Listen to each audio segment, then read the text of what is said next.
other concepts that we can talk about real quick. Just we'll just skim through some of these as quickly as we can because they're very easy. All right, so herd instinct is one of them. It's just your temptation to follow the crowd, and we all done it. Part of this when it comes to investing is you assume that other people have done the research, they know what they're doing, so you just go with the flow, right?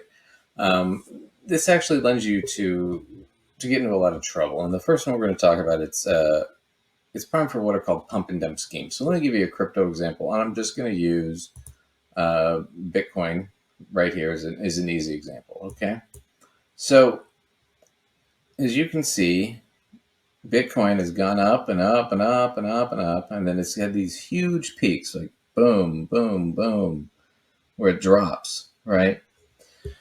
What ended up happening with a lot of these was you get these big investors, really wealthy investors, and they'd invest a lot in Bitcoin. And so what they do is they'd invest a lot, and you would see the price dramatically increase. You'd get these huge jumps. But what they do is they'd agree at some point when it hits a certain price, we're all going to sell. Right? So all the suckers come in thinking, oh, this is going way up and up and up. They're following the herd instinct. Bum, bum, bum. They all bet in. But the rich people, we all know at a certain point, we're all just going to sell. And they do. And then they buy back in. And then it goes back up again. And then when it hits a certain point that they all agreed upon, they sell again. Blah, blah, blah, blah, blah. And then it goes up and down. So the individual investors are getting screwed because they're following the trend. And what happened, of course, with Bitcoin is they got away with it, a few times. As you can see from this chart, they got through it a few times. They got through it really well.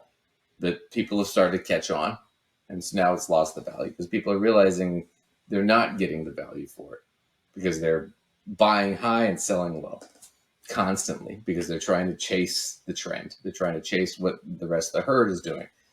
So they're getting suckered because they're using herd mentality, and really it's artificial in this case. The other sense of herd mentality was if we're looking at, let's say, the 2008 financial crisis, right? Which is right here. We'll zoom in. Okay. So people got into this, and the financial crisis, a lot of people were buying houses they couldn't afford. There was a lot of demand to sell houses and build portfolios of mortgage bonds, things like that. What ended up happening was those collapsed mainly because people couldn't pay the bills anymore. The whole market collapsed really badly. And because of herd mentality, a lot of people sold when the market was down because everybody else was selling. Well, what happened was the government stepped in and built it up, and it took a while for the market to come back, and it did eventually come back, whatever it was, a year and a half later. But in the meantime, these people that all sold when it was down didn't buy back till later.